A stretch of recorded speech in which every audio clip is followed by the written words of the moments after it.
This weekend at movie theaters, it could be a big one. Marvel is finally releasing a film that fans have been waiting for since last summer. Greg Russell joins us now for Real Talk. Hey, what's up there, Greg?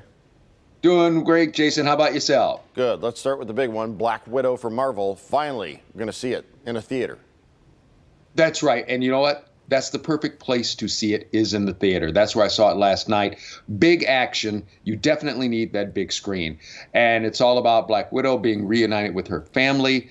And then they discover, believe it or not, Jason, there's a bad person who wants to take over the world. And it's up to them to stop him. We do have a clip.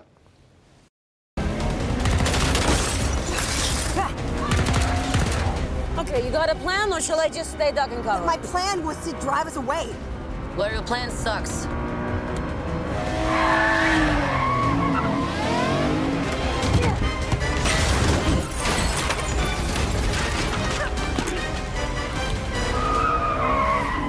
You're welcome. What did you think? That looked like a pretty thrilling sequence. It is. It's a big, fun movie. And again, the thing that I noticed is last week, a couple of my friends had seen it for review, and they were talking about how everything looked kind of jumbled. I realized they streamed it at home. So they watched it on their, 45, 50-inch screen. This is definitely a movie that you've got to go out to the theater to see. Lots of big action and a lot of different things just going on. And as you know, just like I do, it's definitely probably going to be #1 this weekend and pull in a whole lot of money. So how many reels? 4, because it is fun. I stopped people when they came out of the theater like I used to and asked them what they all thought. Everybody either liked it or they really liked it. And also, because of all the adventure, and I think also just the fact they can get out of the house now and enjoy a movie with popcorn at a theater. You know, I wonder about these Marvel movies going forward, because once you're talking about like interdimensional travel and time skipping and all the, multiple universes and whatnot, it's like, okay, are the stakes...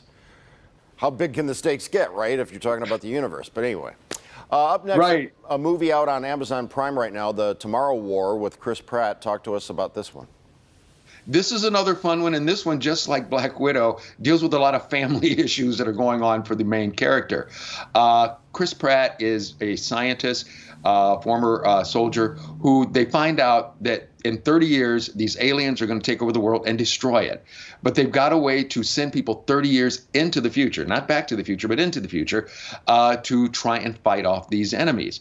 And so he goes there and tries to figure out what to do to save the world. And here's a check on that. That should be fun.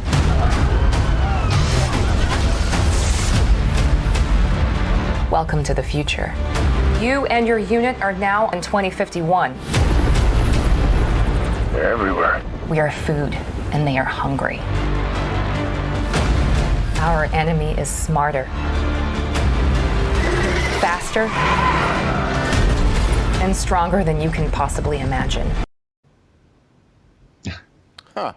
You know, I'm getting Tom Cruise, what was that, Edge of Tomorrow? Or what was the movie where he kept dying and being reincarnated to fight the same war? Anyway, how many reels for this one? Right. Yeah, 4 on this. Plus it has J.K. Simmons from Detroit and also U of D Jesuit alum Sam Richardson also in the film. 2 really fun guys. Along with Chris Pratt, how can you go wrong, right?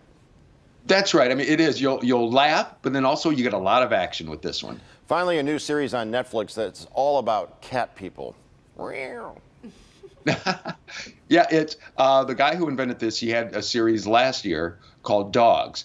And so now Dogs is going into its 2nd season, but now he's also come up with the cat version. And you'll love the reason why he came up with the cat version. Here's what he had to say.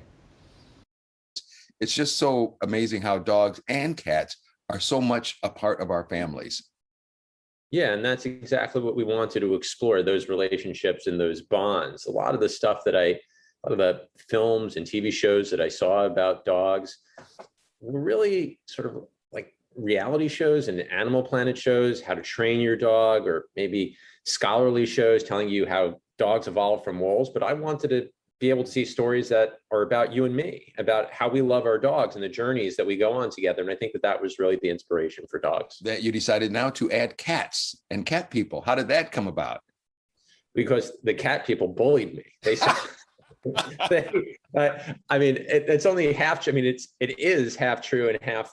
I'm exaggerating to be funny. But when dogs came out, the cat people were pretty upset with me. They said, "Where's our cat show? Why would you do a dog show? We love our cats just as much as people love their dogs," and they're right. And at one point in my life, I had 3 cats. When I went in to pitch Netflix cat people, I brought in all the tweets. I said, look at all these people that want a cat show. And they said, you're right, we should do this.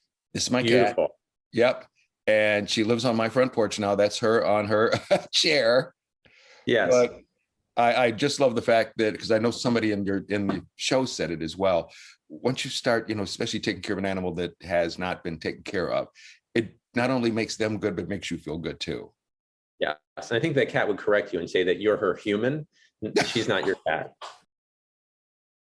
Some poetic justice in cat people going on Twitter and Karening that guy. Right.